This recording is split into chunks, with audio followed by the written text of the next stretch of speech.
In this example, we are looking at page 2 of the JPEGD workbook, and this is the mechanical analytical question for the grade 12 workbook.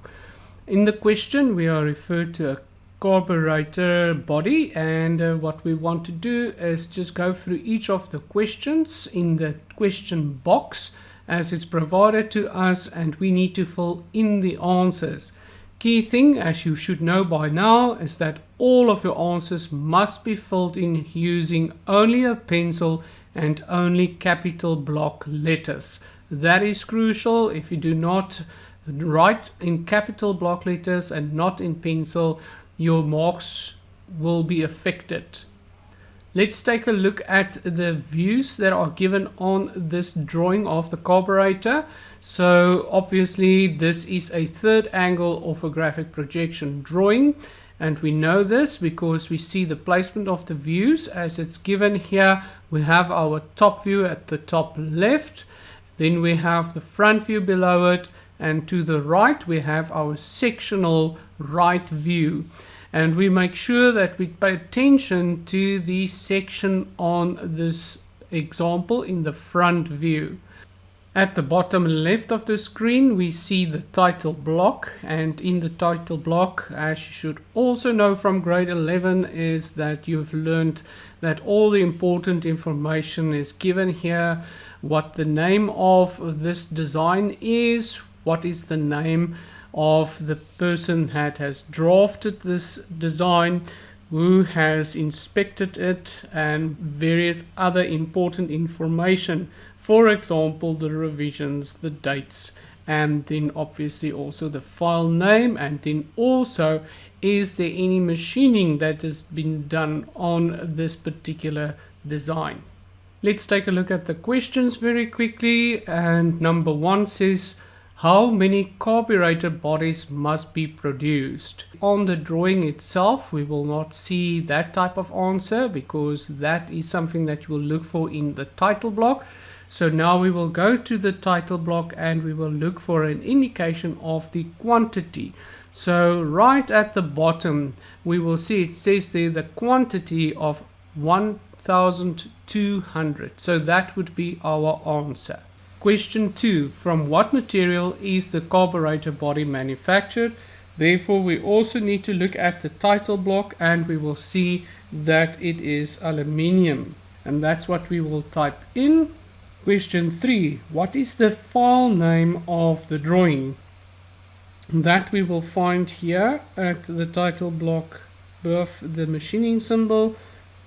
We must make sure that we write out the name exactly as it's provided to us. Question 4. On what date was the drawing checked?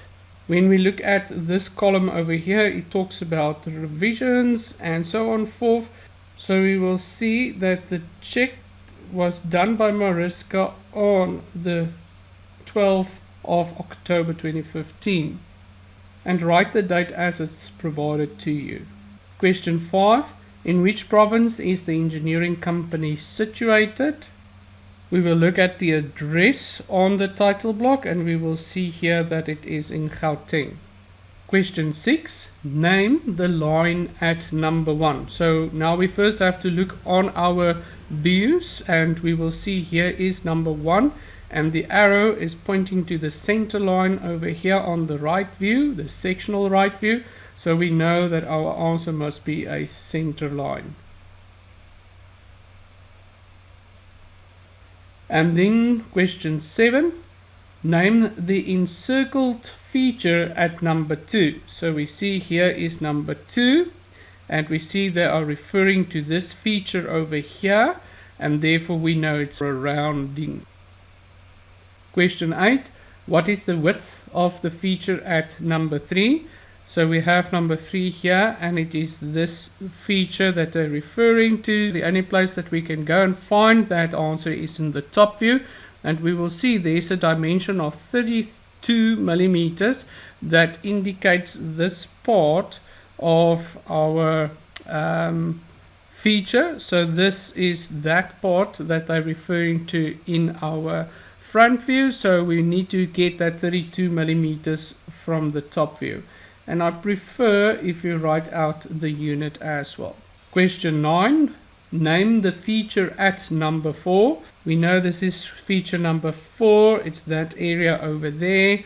And if we look at our top view, it would be over there as well. So that is our support. So when the casting is done, we also refer to it as the rib or the web. So that's what your answer would be at number 9. Either a rib or a web, because it supports that cast part or that section that has been casted. Number 10, what is the radius of the feature at 5? So this is 5, and that's the feature that they are referring to. We know that's a fillet, and the radius of that is not provided there, but if we look closely at our title block, it says here that all unspecified radii are 2.5 millimeters, and since there's no indication of what that radius is on any of our other views, we know that the answer must be 2.5 millimeters. Question 11. What would the dimension at 6 be if a drawing scale of 1:1 was used? Now we know this is feature 6, or dimension that is provided for us at 6, and we see that the dimension that is provided is 70 millimeters, and if it's a scale of 1:1, we know it will remain 70 millimeters. Question 12. What is the angle between the center lines marked X and Y in view 1? So in view 1, we know that is our top view. So if we look at the top view, what we want to do is identify X and Y. Those are the two center lines that are referred to, and we know that that's the angle that we need to determine. Use your set squares, or you can use a protractor and measure the angle between an X and Y, and you will see that it is an angle of 60 degrees. Question 13. What type of section is shown in view 3? View 3 is our right view, and as I've already mentioned, that it's a sectional right view, so that is our answer at third. Question 15. What does the abbreviation PCD stand for? If we look at our top view, we will see there are two indicators of PCD, and that refers to the placement of our holes, and that is our pitch circle diameter. Question 16. How many surfaces need to be machined? So we look for the machining symbol on our design. So first of all, in the front view, we see there's 1, 2, 3, 4 in the front view, and then in the top view there's 1, 2, don't see any other, nothing on the side view. So therefore we have 6 machining symbols indicating the surfaces that need to be machined.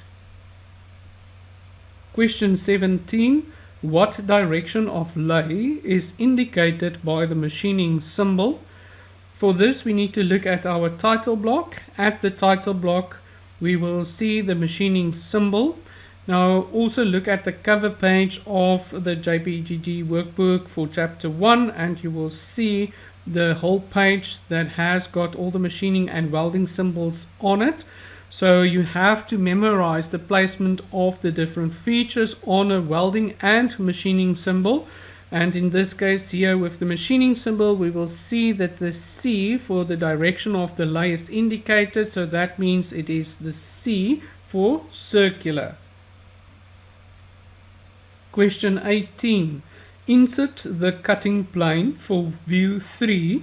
So view 3 is our sectional right view. So for us to know that there's a section on the right view, we need to indicate that cutting plane or sectional cut on the front view, and therefore we have to label that cutting plane AA. So there we will go to our front view, and in our front view we will indicate the cutting plane on here. So you will see it's already drawn. Very important is also the thickening of the tip of the line, the arrow as well. So you must add the arrow as well, and the leader of that arrow, and then lastly the label. So you can get 3 marks, 1, 2, 3 marks for doing the darkening of the tip of the center line, and then the arrow, and then the label.